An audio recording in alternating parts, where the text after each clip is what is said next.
Get ready to explore the burden of judgment, the power of intention, and the transformative potential of cultivating a loving presence in challenging situations.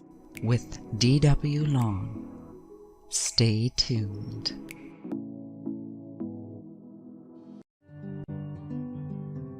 Welcome to Exploring the Mystical Side of Life with your host, Linda Lang. Hi, this is Linda Lang from ThoughtChange.com. We are exploring the mystical side of life once again this week. I have psychotherapist and somatic therapist Dan Long with me, and Dan is also the host of his own podcast called The Wanderer's Guide to Cosmic Fabulosity. Welcome, Dan. Hey there, Linda. It's so good to see you again. Dan had me as a guest on his podcast last year, and I'll make sure to put the link in the show notes for that. We had a fantastic conversation, and I just couldn't help but have Dan come and talk to us here. So, Dan, psychotherapy and somatic therapy, those are almost like two different worlds. We're talking mind and we're talking body and breath, right? Yeah, they marry well. How did you step out of the kind of standard psychotherapist world and embrace some alternative therapies? Well, it all started from the beginning, really, because I was lucky enough to, when I was getting my master's in clinical social work with a woman who is a mindfulness teacher who was trained by John Kabat-Zinn, if you know anything about MBSR, mindfulness-based stress reduction. And she has, a really unique perspective on how we should address using the Western medical model as a mental health practitioner.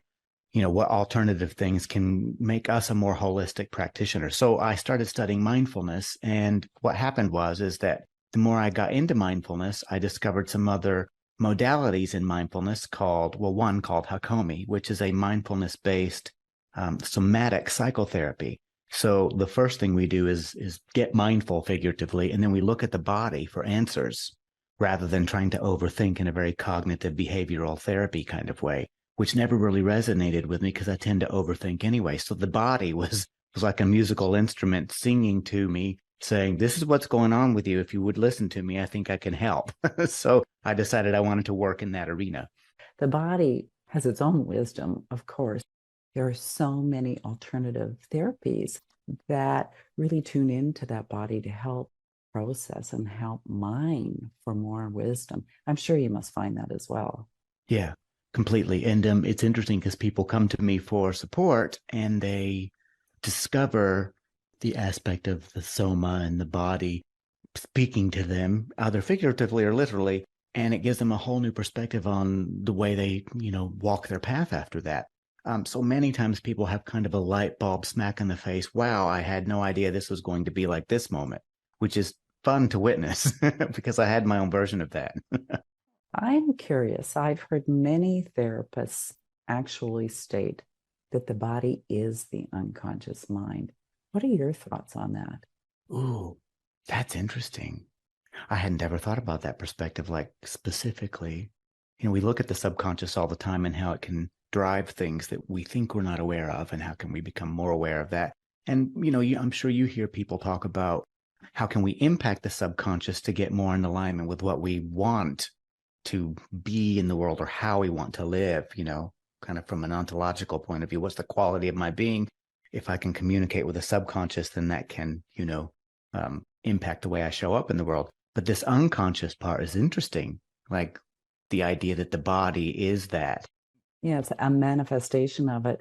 I have a little issue with that thought, though, and it has to do really with our human tendency to judge. Because if we see someone that's, overweight, disabled, struggling in any way physically, there could be that tendency of thinking, oh, that person has, a ton of baggage, whereas a beautiful person who looks like they have their stuff all together maybe doesn't. And I don't think that's accurate. at all, at all. Sometimes greater awakened ones can reincarnate in a disabled body or a body that may seemingly, if we were going to hold that perception, might have baggage simply for the soul growth of the people around. And I think it's important to remember that there's more going on than what meets the eye. I 100% agree with that. Was having a conversation with someone about karma recently, and I think we'll have such a skewed definition of what that is. They don't really understand that it's about balance and not about some kind of weird slap in the face retribution from the universe because you screwed something up. And so, you see someone in a body that isn't as we might say in the physical plane, as high functioning as another body. Someone might say, well, that's karma. I mean, who knows what they did in a past life or whatever. And I'm like, hang on. That's not a thing. Like you said, some people choose to incarnate in a body that might have challenges in order to move them further in their enlightenment. So, yeah, judgment. That's a thing we talk about a lot in mindfulness, and in the somatic work as well. Like, how can we stay away from judgment when our body is telling us things? It's very easy to say, well, I brought this on myself. You'll see people who are diagnosed with a physical disease say, I did this to myself because I didn't work on my anxiety. And it's like, oh, we need to stop that. That's actually exacerbating rather than, creating something that's healing. So, Dan, how can we stay out of judgment? For me, it's just a practice because I can be really judgy. I can be very judgy towards myself. I can look at someone in the street and find that judgment pops up. It's a monkey mind symptom, really, in one way. And so the practice of saying, oh, can I have enough awareness to notice my judgment in this moment? And it's not for me about stopping the judgment. It's more about allowing what my true self is saying to me in that moment. Ooh, do you really want to be that person? Is that who you're wanting to be? Is this part of your life path to be judging, and anybody? And the answer for me is no, but I'm still judgy, but I'm able to observe it in a new way. And that comes from practice, I think. I don't think there's a magic formula. I don't know about that. What do you think, Linda? Magic happens all the time, I think, Yes. personally. But I guess I would say from my own experience, my own personal experience, what I tend to do is pay attention to the energy of things. So if I'm in awareness, I can tell that energy shift when I start to move into judgment. And then I have the choice of whether or not I want to complete those thoughts or just notice that I actually have judgment.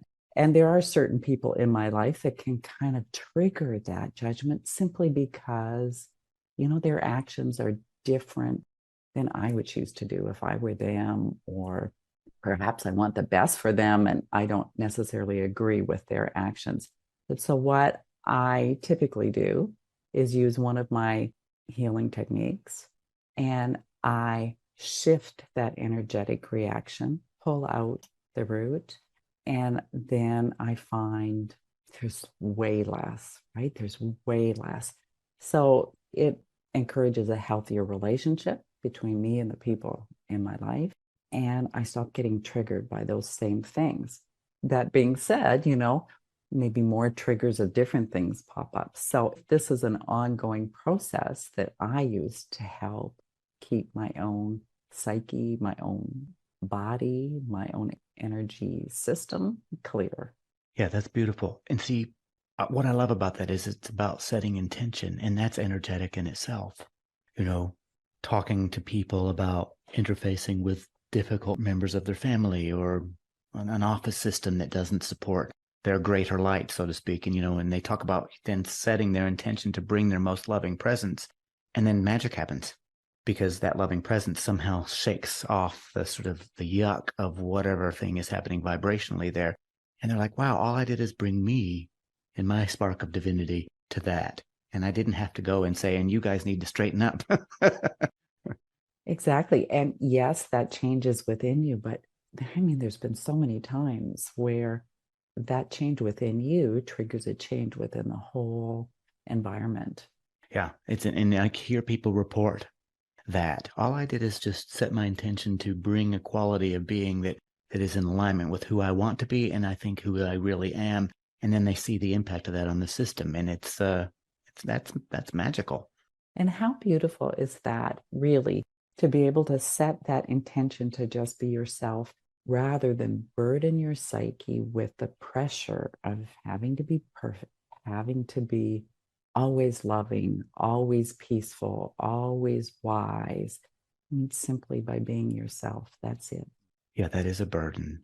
And people come to therapy for that burden, people come to see people like you for that burden. And maybe you have to sometimes unveil that for them.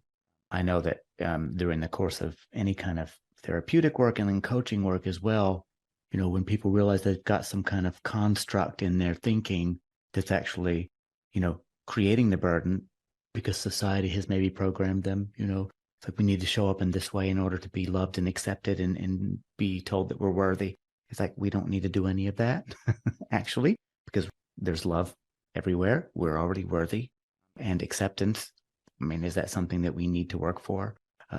Because I feel like we shouldn't need to work for that. Acceptance is present. And if we surround ourselves with the right vibration, it's just there, Exactly, exactly. So, what do you notice when people can step out of judgment? Freedom. That's the word. That's a big gift. Yeah, it is. Because if you think about, even if you call them micro judgments, every time you do that, there's a burden energetically. You've then latched, if we take it from just a Western medical model, we've latched onto a thought that's going to have very specific firings in the brain. And then that judgment is kind of hanging around like somebody put a fish hook in our head, figuratively. We're hooked then to that. That in itself is a burden because that's always going to be the tug we experience because we've chosen who that person is to us by the pathway of judgment. Whereas when we release ourselves from that, that person can be whoever they are anytime they show up in our presence. You can't tell me that you won't have listeners that I've got people who have met someone, thought they were a fill in the blank thing. I'm being polite, yes. And then met them later and thought that person is very different than when I first met them, right? I don't need to attach any kind of judgment there because they showed up in a completely different way. Maybe it was an incredibly loving way, whereas the first interaction was not so great. Yeah. But if they held on to the judgment, they wouldn't give that person the opportunity to shine their true light, which is a problem, I think. And there's always that old adage of what you give, you receive. From my training, perhaps in your world too, Dan, that when you talk about someone else, your unconscious mind is actually listening and projecting it onto yourself, that there is actually a little part of you that are these qualities that you judge. Yeah, that is a completely true thing in psychoanalytic theory and in any sort of Western medical model modality for therapy. The thing that you look at someone and then it brings up something in you is actually a reflection of something, we'll say in therapy, that maybe we need to work on. If we take it from a very sort of like cut and dry, sort of clean piece of paper, look at it energetically, it's much bigger than that. Not everyone is open to that, I imagine. I am very open to that and I get it. So That's one of the reasons why forgiveness work is so powerful, right? Because it's really yourself that you're forgiving. I have found, and I get people who argue that, forgiveness isn't necessary. Like, okay, fine perspective. The idea that when we forgive, we've released something that we've got to hook in from ourselves, even though the impact of our forgiveness on the other person might be incredibly energetically freeing for them. It's so complex, but I love your idea there that I don't know, what are we doing? Opening up a stopper for energy to flow through us like a conduit, which means other energy can come in. Whereas holding on to not being able to forgive is perhaps like the judgment. It's almost a block. I would think it's a block energetically. Do you think that's a block energetically? Oh, yeah, I think it definitely shifts how you process energy in your energy system. And it can actually create physical symptoms over time. Mm. How many people really understand that those things are impacting them on other levels than just the resentment that they're holding?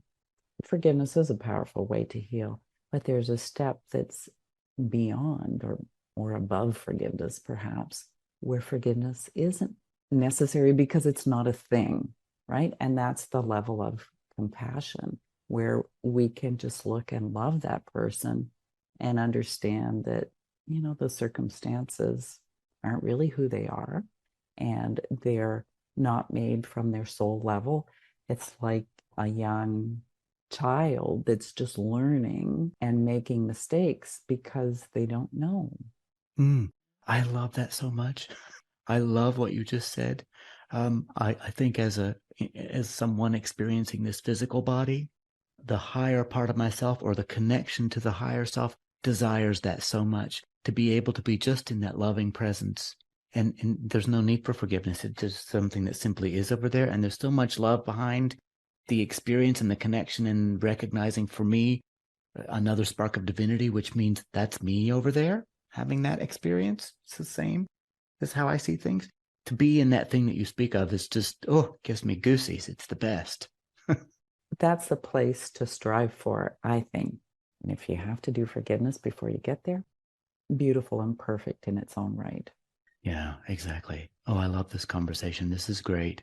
It's the truth that you're speaking to here.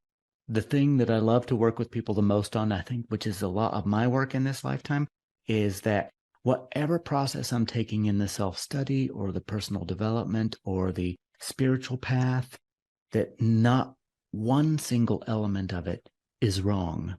It just is an experience, and that experience is propelling us in forward momentum to whatever it is we're headed towards. And so if we have to practice forgiveness, if we say, I need to do that for myself, it's not a speed bump. It's actually something that's moving us forward, because we're doing something with our intention, with our energetic field, that's taking us to the place, which I think is the place we're trying to get to, which is love.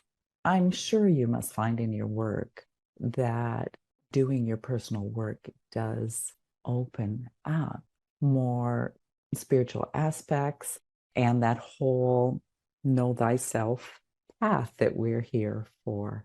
Do you find a greater connection with your clients, even if they don't intend it when they come, right? They're probably just really struggling. But once they start doing their work and shift their perspective, it's like that pathway or connection to the spiritual opens up. Yes, I think so. In the mental health arena, we frame that in a very careful way. Whatever someone brings to the interaction. So they talk about their spirituality. And, I've worked with everyone from Catholics to Wiccans to agnostics, everything. And if they bring that, it's useful. But the thing that you're signposting here, which I think is really interesting, and I do witness this, is that if we take an ontological look at our lives and we say, what's the quality of being I want to bring as I walk this path, right? And some people will be like, oh, Dan, that's so Oprah or whatever. I'm like, but just look at it. You're getting up every day, you brush your teeth and you do the thing, and then you go back to sleep, right? And you do the thing. What quality of being do you want to intentionally bring? People do this practice, right, of setting the intention and exploring it. And then they notice that they have a much more expansive, spacious way of being in the world. And I've had people say to me who are completely like, no, we get in this body and then we're dead and it's over. I feel like I'm connected to everything in a way that I haven't been in my life. And I have a feeling that's a spiritual experience, Dan. Damn it. It's not what I was expecting. I've had people say that. And I'm not going to go to church, and I'm not going to start going and reading about blah, blah, blah. But I've had an experience here that I'm grateful for. And that's all good with me. And that's a really beautiful thing for me to witness, and I'm not trying to convert anybody into anything. But when people report that to me, Dan goes, oh, yes, okay. Thank you for that. That's just like more affirmation of who we are. What a beautiful shift, really. And scary sometimes, I think, especially when they've pushed against it, for whatever reason, having been brought up in a religious household, and then have decided that I can't do anything with that. So I will do nothing with it. And then to have an experience sitting with me that I'm not expecting. We're just doing the work to see if their life can feel a bit better. And then they have this very spacious, like, wow, I'm connected to more beings in the world. And I didn't think looking at myself on the inside was going to do that. I thought it was just going to make me feel stronger to meet the world. And that's different than that. So, Dan, do you think that our judgments can serve us sometimes? I think each person has to define that for themselves. I, as a practitioner, stay away from the word judgment because for me, it brings up stuff around, am I going to solidify something that I'm observing if I place judgment upon it? Now, yes, my better judgment is not to run across a highway barefooted. Yeah, duh. And I might use that word, but when I'm thinking about self-study, I think it depends on the person. Some people can say, no, I like judgment because I use my better judgment. I'm like, then that's great. Use that language if you want. For me, judgment, I'd rather use words like discernment or sussing out, or studying, exploring, being curious about and open to, right? And then that leaves my heart open and my mind as well, which can be very easily shut if I make up my mind about something. So I stay away from the word judgment, but I don't know. I'd love to hear what you think about that because for me, it's a word and it holds an energy. It is a word for sure and holds an energy. And of course, part of every word is our own interpretation of that word. Hmm. For me, a judgment can serve me. Even a negative judgment can serve me to show me where I still have work to do. And that's how I look at it. That's great. Thank you for that. That's a huge contribution to me because that's something I had a blind spot in just now. Yeah. How do we stay awake to recognizing that, is another question, that we recognize that judgment as the thing that you're talking about that can shine a light on something that, oh, there's work to do. Because it's very easy to get caught up in the judgment, I think, as a human being and be like, yeah, there it is. And I see it for what it is. And then just stay with that premise.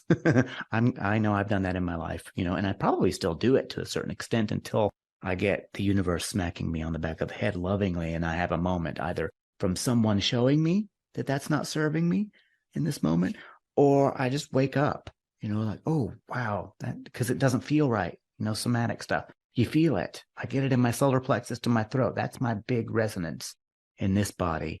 Always tells me from the throat chakra right down into the solar plexus, heart chakra area is if I listen to that, my compass is true. Yeah. So when I don't listen is when I face plant. Why don't you tell us a little bit more about somatic therapy and how to actually tune into the body so we can recognize? Stillness is difficult for people, I find. Stillness is difficult for me, so I'm not trying to project this on everybody. But people who come to me often have anxiety and some depression sometimes, but they have anxiety for whatever reason, situational or, they had an abusive household and they have a generalized anxiety disorder. I'm not a huge fan of diagnoses. It's solidifying things that have stigmas around them. And I think it does, for the mind sometimes. So I don't do that in my practice. Anyway, I find that stillness, right, is the bridge to or the open gate to the thing we're talking about. So if we can achieve some kind of stillness through either a mindful breath practice, where we just sit and pay attention to the breath, and then the monkey mind comes in, we just go back to the breath, and then the laundry list of to-dos, and we just go back to the breath. Somehow there's stillness in that. And then I find that figurative doors and windows fly open to have an experience that gets us into the thing we're looking at here. And you can get really adept at that and have it almost instantaneously where you can feel your energy pull in or expand. And when you can do that in the moment, that really opens a lot of self-awareness and really helps you with choices too. Oh yeah, because the I see you moment, I have people who sit with me and in the beginning we do a little mindful work and we start deconstructing the family system, yada yada. And then we start looking at the body. And then when they tell me something and they're having an emotion around that, it's triggering figuratively. We pause and we've done all this foundational work and then we look at the body and then they have a hard time. Sometimes people will not be able to say, I don't know where I feel that in my body, or I don't feel it in my body, it's in my head, or whatever the experience is. And there's nothing wrong with any of it. And then with more work, then they suddenly have the experience of feeling something in their solar plexus, and oftentimes it's men. Don't know why that is. Men who have the experience in their solar plexus and it's difficult and they fight it. And then when they allow it, they're like, I had no idea this was going to tell me so much. Yeah. And so that light bulb moment is obviously, I think, a good one. And so that's where the body plays the role through stillness and practice of being without trying to do anything. And then someone like me and like you, we ask the right question. We pick up on a nonverbal, we pick up on an energy, right? And we as empaths, we sense it, and then we ask a question about that. And then it unlocks something, and then someone's rattling off about the experience that they've been struggling with, and then they realize that's why my throat always seizes up, and whenever I get angry at her, I can never talk. And now my awareness has allowed that to open, and now I can say to her what I need to say. And that is, kind of a mind-blowing moment for, I think, many of us. I mean, it was for me. And it really shows that energy is real. Completely. It's completely proof. I mean, how else would you feel it if it didn't have an energetic element?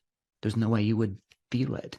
One of the things I find about judgment for many people, that at first, when that first thought comes into the head, sometimes it actually feels good. Sometimes it feels good. But then the more you communicate it to other people or sit in that energy of that judgment, it becomes a weight, becomes very heavy. Rather than having that judgment just being a witness of what is, it has a stigma attached to it that is very heavy and can be difficult to remove if one isn't willing to remove it. I love what you're saying there. There's science behind that. I'm being a neuro geek. And my whole path when I was becoming a clinician was like, I need to understand the brain. And so I've, of course, geeked out over the last decade. When we have a judgment, let's say, something occurs to us about an individual and we like that fill in the blank will get what they blah, blah, blah, because they, whatever the story is. Yes.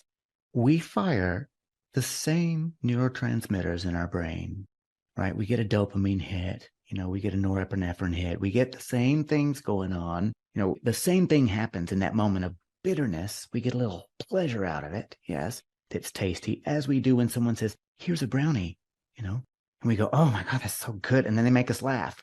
The same things are happening. So no wonder it's addictive and how we can get entrenched in it. Yeah. So that awareness you talk about is where the work is. I wonder if it happens because in that moment when you have that thought, you're making that person or that situation, that experience wrong and you right. And that is what feels good, you being right. That too.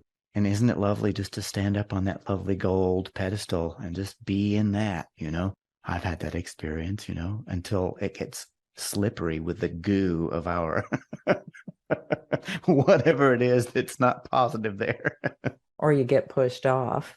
Even better.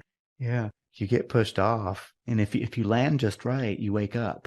We are complicated beings, that's for sure. Oh my gosh, yes. But how beautiful and what an adventure.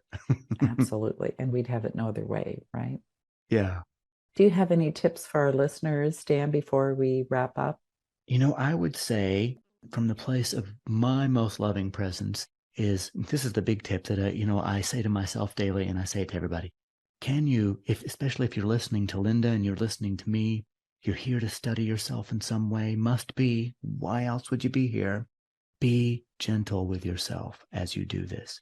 Because when you study yourself, when one studies oneself, you find all the nooks and crannies with the poop still in there, and the prickly bits and the gritty bits. And if you can look at that in a non-judgmental way, like as a practice, ooh, I don't like that. However, that is an aspect of myself. And I'm willing to be curious and open about that. And if I can be accepting here, then I'm being very loving towards myself. And that's a very gentle way of studying oneself while we're in this body.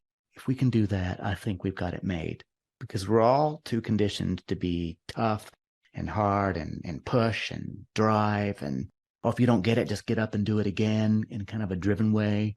That's great. But can you get up and laugh and then hug yourself figuratively or real for real? And then go, oh, sweet little spark of divinity. Let's just see what happens if we do this again. That's very gentle. Wonderful, Dan. And where can people find you if they want to know more? Well, my website is mcscoach.com. I am DW Long Official on Instagram. If people love to TikTok, which I absolutely do, I am at Gabberflasted, kind of flabbergasted backwards. and have a lot of fun on there. And that's my largest social media platform. And then The Wanderer's Guide to Cosmic Fabulosity, where I have fun with sitting with people like you and sometimes by myself. So yeah, pretty easy.